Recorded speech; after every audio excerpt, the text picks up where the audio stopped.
Easy Era. யானை மற்றும் மந்திர ஐஸ்கிரீம். ஒரு காலத்தில் பசுமையான காட்டில் எல்லி என்ற நட்பு யானை வசித்து வந்தது. எல்லி தனது பெரிய நெகிழ்வான காதுகளுக்கும் சாகசத்தின் மீதான ஆர்வத்திற்கும் பெயர் பெற்றவள். ஆனால் உலகில் உள்ள எதையும் விட எல்லிக்கு மிகவும் பிடித்த ஒன்று இருந்தது, ஐஸ்கிரீம். ஒரு வெயில் மிக்க மதியம் எல்லி காட்டில் நடந்து கொண்டிருந்தாள். அவளுடைய தும்பிக்கை ஒவ்வொரு அடியிலும் அசைந்தது. பறவைகள் பாடிக்கொண்டிருந்தன, பூக்கள் பூத்துக் கொண்டிருந்தன. ஆனால் எல்லி ஐஸ்கிரீமை பற்றி யோசிப்பதை நிறுத்த முடியவில்லை. நான் கொஞ்சம் ருசித்திருந்தால் எவ்வளவு நன்றாக இருக்கும் என்று அவள் ஒரு சிறிய பெருமூச்சுடன் சொன்னாள். அப்போதுதான் எல்லி ஒரு மென்மையான இனிமையான குரலை கேட்டாள். அவள் சுற்றி பார்த்தாள். ஒரு மரத்தின் அருகே ஒரு சிறிய மின்னும் தேவதை வட்டமிடுவதைக் கண்டாள். எல்லியின் கண்கள் உற்சாகத்தால் விரிந்தன. அவள் கூச்சலிட்டாள். தேவதை சிரித்தாள்.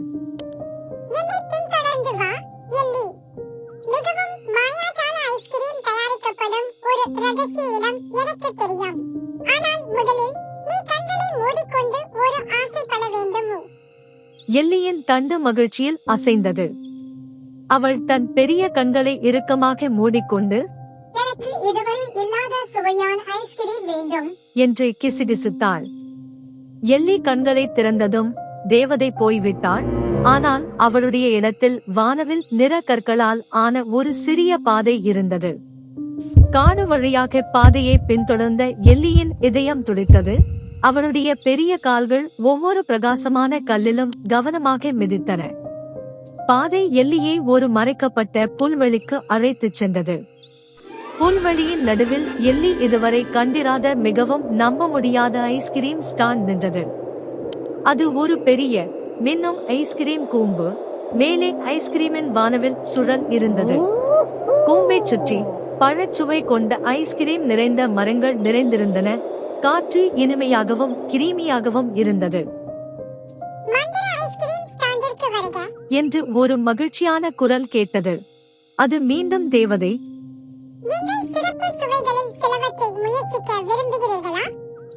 எல்லியின் கண்கள் மின்னின.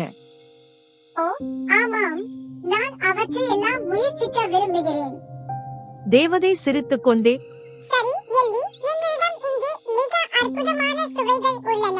Bubblegum please, chocolate கெலவுட், strawberry sunshine மற்றும் வாழை போனான்சா கூட இருக்கிறது.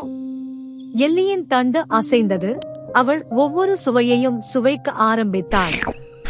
சாக்லேட் கெலவுட் மிகவும் மென்மையாக இருந்தது. அது அவள் வாயில் ஒரு பஞ்சு போன்ற தலையணை போல இருந்தது.